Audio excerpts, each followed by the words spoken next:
मद्गुरु श्री जगद्गुरु मदात्मा सर्वभूतात्मा तस्मै श्री गुरुवे नमः तस्मै श्री गुरुवे नमः।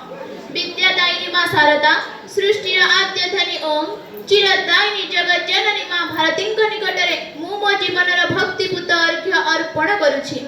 व्याप्त बारिधिर विशाल बेलाभूमि कनिनिका कानकमयी कीर्ति कराप्तरी गुरु गंभीर गिरिनाद तथा छबिल उत्कलर स्वर्णिम किरणरे तेजान होई उठिथिबा एही शांत शीतल परिवेश मध्यरे अजस्र आशा अभिश्रा आकांक्षा भावशक्ति चिंतन मनन स्वप्न साधनर वर्णिण स्थापक परम चैतन्यर पल्लव मान्यवर विचारपति को प्रणाम जणाइबा पई तत्पर तथा आत्मविभर एठारे उपस्थित थिबा मोर समस्त देवतुल्य शिक्षक शिक्षयित्री को मध्य मु साष्टांग प्रणति ज्ञापन करूछि।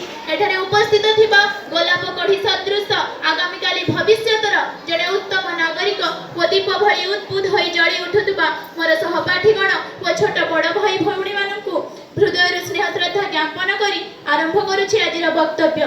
सांप्रतिक वक्तृता प्रतियोगिता रे मु इतिश्री चिन्मय महापात्र नवम श्रेणी छात्री आजिर एई सुरभि कार्यक्रम रे हजि जाइथिबा लोककलार विकास रे मोर भूमिका विषय रे किछि संक्षिप्त वक्तव्य रखिबाकु जाउछि। प्रत्येक कार्य प्रत्येक साधनार पश्चात आमर शरीर विद्यमान ठीक सेही परी आमर सभ्यतार विद्यमान आमर संस्कृति व परंपरा। एई परंपरा और संस्कृति रे ओडिसार लोककला एक अविच्छेद्य अंग।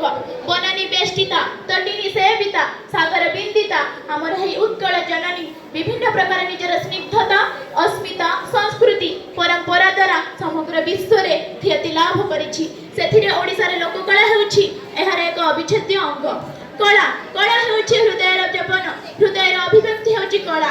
कला तो कला पुणी लोककला कोन आपण मानक मन रे एभଳି प्रश्न आसीछि कि कोन आपण माने मध्य एई लोककला विषय रे जानिछन्ति कि मु मध्य जानि नथिली किंतु सुरभि कार्यक्रम रे एई विषय वस्तु मते चकित करिदेला एवं एहाकु खोजि आनी मोर ज्ञान सारे रे आनिबाकु मते बाध्य करिदेला। कला हेउछि हृदयर अभिव्यक्तिर जीवन। सेही कला जेतेबेले गायकर कंठरे नृत्यांगनार नृत्यरे प्रस्तर गातरे शोभा पाई थाए ताहा पालटि जाए लोककला। वास्तव में कहिबाकु गले लोककला हेउछि सांस्कृतिक व ऐतिह्य जहाँ आमर परंपरा व संस्कृति को बेष्टित करि थाए। एहा आमर गाँ समाज स्थानीय समाज माध्यम रे गढ़ी उठी थाए। एही लोककला आमर पूर्व पुरुष मानकर धार्मिक सामाजिक व सांस्कृतिक मूल्यबोधर प्रतिफलन। किंतु आज परितापर विषय एही कि जे आजिर युवपीढ़ी आधुनिक होई विज्ञान प्रजुक्ति विज्ञान पछरे दौड़ी दौड़ी एही लोककला को भूली जाउछंती। एही लोककला को बंचाई रखी आमे जदि प्रयास करिबा तबे निश्चित भावे हमर संस्कृति परंपरा निश्चित भावे उत्तरे पहुंची परिबो। जणे छात्री भावरे मोर प्रथम कर्तव्य हेउछि एही लोककला एही संस्कृति परंपरा को बचाई रखिबा। शिक्षा हेउछि कोनोसी परिवर्तनर मूल दुआ। तेणु एही शिक्षा को कोनोसी छात्र छात्री लोककला को निजर शिक्षा रे एक अंश करिबा नित्यांत जरूरी। एही पई मु पदे कहिबाकु जिबी ए संस्कृति पुणी भाव अनुभव केते संस्कृतिर रूप ए जीवन पुणी भाव अनुभव केते संस्कृतिर छाप। कला ऐतिह्य जे एहार विषय कला ऐतिह्य जे एहार विषय देखिबाकु अपरूप कला ऐतिह्य जे एहार विषय देखिबाकु अपरूप।